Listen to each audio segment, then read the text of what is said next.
macam fragmen alat-alat upacara keagamaan yang juga terbuat dari tembikar-tembikar kuno.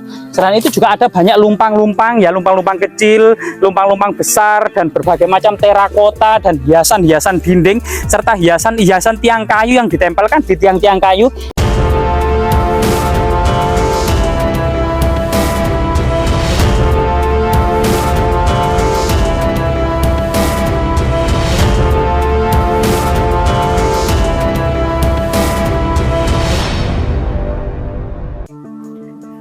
Tata kota kerajaan Majapahit memang sangat modern, meskipun kerajaan ini adalah kerajaan yang kuno. Bahkan bangunan-bangunannya yang terpendam di dalam tanah ini lebih megah daripada bangunan-bangunan kastil yang ada di Eropa. Kolam Segaran seluas kemudian 6 hektar. Ini merupakan sebuah kolam untuk menampung debit air ketika musim penghujan, menghindari banjir-banjir yang terjadi di ibu kota dan istana-istana kerajaan Majapahit. Bahkan kemudian kebutuhan akan air bersih itu dijaga, sehingga kemudian sumur-sumur era kerajaan Majapahit itu dikelilingi oleh tembok batu bata merah kuno dalam batu bata lengkung, yaitu batu bata lengkung ini khusus untuk kemudian sumur-sumur yang ada di kota dan istana Majapahit, sehingga kemudian batu bata kuno ini sampai kemudian dasar sumur yang menjadikan sumur-sumur ini dengan airnya yang tetap menjaga kejernihannya. Inilah salah satu kemudian teknologi pada masa kerajaan Majapahit, sehingga kemudian Majapahit selain kemudian sumur-sumur yang sudah modern dengan batu bata kuno, baik itu yang lengkung, jobong maupun yang kotak, kemudian kanal-kanal di seluruh kota-kota, kanal-kanal dengan air dari mata air yang mengalir sangat jernih, termasuk kemudian dihubungkan dengan waduk Bau Reno ya, Balung Dowo, Balung Bunder, termasuk kolam Segaran. Dan ini salah satu teknologi yang sangat canggih pada istana-istana dan era kota-kota yang ada di kerajaan Majapahit. Kota yang seluas 99 km persegi ini ternyata sangat-sangat padat penduduknya. Tidak hanya kemudian perumahan raja pusat, melainkan raja-raja daerah juga dibuatkan rumah di kota Majapahit, termasuk rumah-rumah dan istana-istana para pejabat tinggi kerajaan Majapahit, termasuk Pate, Kanuruhan, Rangga, Demung, Tumenggung, dan lain sebagainya ya. Termasuk kemudian para pejabat tinggi keagamaan ya, Dharmadaksa Kasogatan, Dharmadaksa Kasaiwan ya, yang saat ini kemudian setelah sekian lama 700 lebih Majapahit teruntuh menjadi perkebunan ya, rumah-rumah, perkebunan, tebu, kebun-kebun kayu yang di dalamnya siapa sangka di kedalaman 3-4 meter penuh dengan jejak-jejak peradaban kuno. Bahkan kalau menggali sedikit saja tanah dari dalam ini, warga menemukan berbagai macam artefak-artefak penting maupun harta karun. Coba kita selidiki ya, di dalam pohon bambu ini sangat luar biasa sekali gitu ya. Nah, misalnya sini ada jejak struktur ya, ada struktur batu bata di sini. Nah, coba kita terus menyelidiki sebuah kebun di sini. Siapa sangka di dalam kebun ini ternyata penuh dengan artefak-artefak penting lainnya. Nah, jadi negara Kertagama mencatat ya, di sebelah selatan perumahan para pendeta utama, para Dharmadaksa Kasaiwan, para Dharmadaksa Kasogatan ya, dengan puranya, dengan candinya, dengan istananya. Di sebelah selatan agak jauh ya, saat ini di Duku Pakis itu adalah perumahan kejaksaan ya, termasuk perumahan para mantri dan para Arya atau para bangsawan kerajaan Majapahit. Nah, ini sangat luar biasa sekali. Nah, misalnya kemudian yang dikumpulkan oleh warga ini ternyata sangat banyak artefak-artefak penting ya. Kalau nggak salah itu di lokasi di sini ya, kita akan melihat bagaimana kemudian sebagian ini sudah dikumpulkan oleh masyarakat atau warga. Nah, di sini kita akan mendapati selain kemudian bongkahan batu bata kuno ya, batu bata kuno yang besar dan panjang dan tebal ini diduga era kerajaan Majapahit ini dikumpulkan oleh masyarakat dalam sebuah tempat tertentu seakan-akan seperti museum mini ya. Ada banyak sekali batu-batu gandek ya. Jadi batu-batu gandek ini merupakan pegangan para wanita dalam menghaluskan bumbu-bumbu di tiap hari ketika memasakkan suaminya, ketika memasakkan anak-anaknya ya, termasuk kemudian sebagai tata rias untuk menghaluskan biji-bijian sebagai bedak, atau kemudian rempah-rempah dedaunan bangunan dan umbi-umbian lainnya ya. Banyak sekali. Kemudian ada yang juga batu gandek ini dalam ukuran yang lebih relatif agak besar. Selain itu juga ada banyak sekali sumur jobong. Ini adalah bagian dari sumur jobong yang utuh ya. Ini ya terbuat dari kemudian apa namanya terakota atau tanah liat yang dibakar membentuk sebuah struktur jobong, atau saat ini itu bis-bisan. Ini kemudian ditumpuk menjadi sumur-sumur. Ini untuk mencegah kemudian erosi, ngeprulnya tanah atau menjaga kualitas dari sumur air ya, kualitas air yang ada di sumur-sumur. Bahkan kemudian fragmen dan pecahan keramik Tiongkok dari berbagai macam dinasti ini banyak sekali. Hijau ini sangat langka.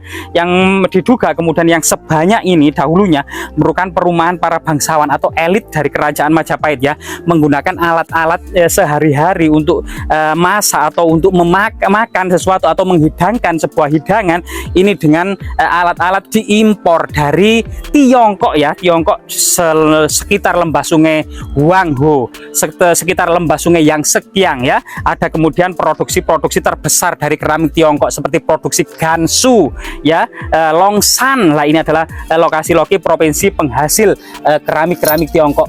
Termasuk kemudian fragmen tembikar ya. Fragmen tembikar di sini cukup banyak ya. Diduga ini adalah bagian gentong ya, yang memiliki citra keindahan. Setiap kemudian bibir dari gentong ini menyiratkan sebuah teknik lengkung seperti pinggiran kue pastel. Nah, ini luar biasa sekali. Termasuk kemudian fragmen yang terbuat dari batu ya. Diduga ini bukan hiasan dari sebuah ragam hias ceplok atau sulur gelung yang dari kemudian sebuah percandian ya atau istana tertentu. Bahkan di sini ada semacam tumpukan yang terbuat dari terakota yang merupakan bagian dari alat-alat upacara keagamaan, termasuk bibir gentong atau tembikar impor ya yang berkulit-kulit manggis ini diduga juga merupakan bagian dari peradaban mangkok-mangkok, piring-piring serta gerabah-gerabah yang diimpor dari Asia Tenggara termasuk dari Tiongkok. Banyak sekali ya, termasuk kemudian banyak sekali ya. Nah, ini bagian dari kendi dan lain sebagainya ini. Yang sangat istimewa selain kemudian keramik dan batu andesit, juga ada semacam fragmen-fragmen yang terbuat dari batu putih. Di Kabupaten Mojokerto ini yang merupakan tlatah kerajaan Majapahit tentu tidak kita dapati batu putih ya, kecuali di daerah bagian utara di sekitar Dawar Blandong, di sekitar Pegunungan Kabuh, di sekitar kemudian Pegunungan Kendeng Utara. Ini banyak batu putih, sehingga kemudian batu putih didatangkan dari sana atau dari sekitar Gresik dan Jombang untuk dibawa ke lokasi istana dan kerajaan Majapahit sebagai kemudian bahan baku untuk pembuatan arca-arca. Dan arca-arcanya sangat unik dan menarik sekali ya. Nah, di sini jejak kemudian kemuncak atau jejak mahkota-mahkota raja atau mahkota arca itu juga terbuat dari batu putih gitu ya. Bahkan di sini ada semacam arca kura-kura ya. Nah, ini arca kura-kura yang terbuat dari batu putih ya. Nah, kemungkinan memang banyak sekali. Lah, termasuk kemudian di sini ini adalah jejak kendi. Nah, kendi yang kemudian tinggal fragmennya saja. Banyak sekali vas-vas bunga yang sudah pecah gitu ya. Kemungkinan ini diproduksi dari Asia Tenggara, Vietnam, Khmer, Ayutthaya, Thai ya. Ya, itu merupakan kerajaan-kerajaan yang ada di Asia Tenggara tersebut. Terakota juga sangat banyak. Bahkan ini adalah kepala arca yang memiliki sifat dan motif seperti arca-arca di lereng Gunung Arjuna, seperti arca Dwarapala, arca Semar dan lain sebagainya. Termasuk yang sangat besar ini diduga bagian dari ornamen hiasan dari candi semacam Kalamakara ya, yang sangat besar. Lumpang-lumpang kecil menduduki fungsi magis dan sakral sebagai tempat perdupaan ya. Ukel, ini banyak sekali ukel dikumpulkan dalam satu wadah. Ukul ini merupakan hiasan genting. Jadi masyarakat di perkotaan Majapahit rumah-rumah sudah terbuat dari genting dengan pinggiran-pinggiran terbuat dari ukel ya, hiasan-hiasan genting.